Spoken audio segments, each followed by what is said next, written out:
السلام علیکم، کیا حال ہیں آپ لوگوں کی؟ امید کرتا ہوں آپ سب خیریت سے ہوں گے۔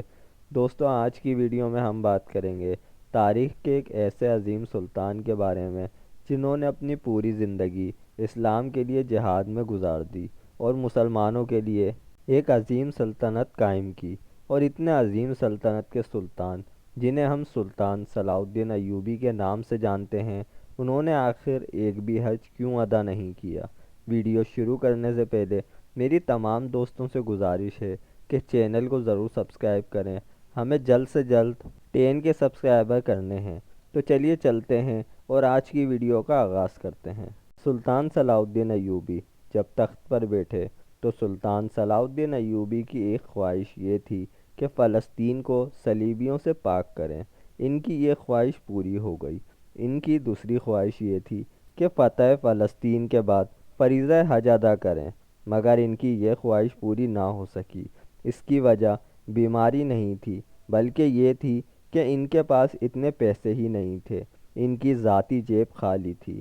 حلال نو کی درانیتی سے فصل صلیبی کو کاٹنے والا مرد مجاہد، مصر، شام اور فلسطین کا سلطان، جس کے قدموں میں سلطنت کے خزانے تھے، مگر وہ اتنا غریب تھا کہ حج کو نہ جا سکا۔ اور انہیں جو کفن پہنایا گیا وہ قاضی بہاؤالدین شاداد، قاضی الفضل ابن زکی نے درپردہ پیسے جمع کر کے خریدا۔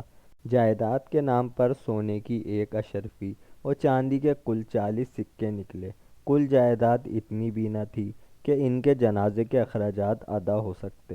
صلاح الدین ایوبی نے کبھی زکوٰۃ نہیں دی، کیونکہ اپنے حصے کی تمام دولت صدقات میں بانٹنے کے بعد ان کے پاس کبھی اتنا بچا ہی نہیں کہ زکوٰۃ ادا ہو سکے۔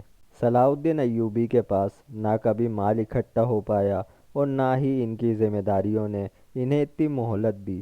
حج کی خواہش خواہش ہی رہی اور حیات موت کی آغوش میں جا سوئے۔ تو بس دوستوں، آج کی ویڈیو کو یہیں پر ہی اینڈ کرتے ہیں۔ آپ لوگوں کو ویڈیو اچھی لگے تو ویڈیو کو لائک ضرور کریں، اور ہمارا 10K کا جو ہدف ہے اس کو جلد سے جلد آپ لوگ پورا کروائیں۔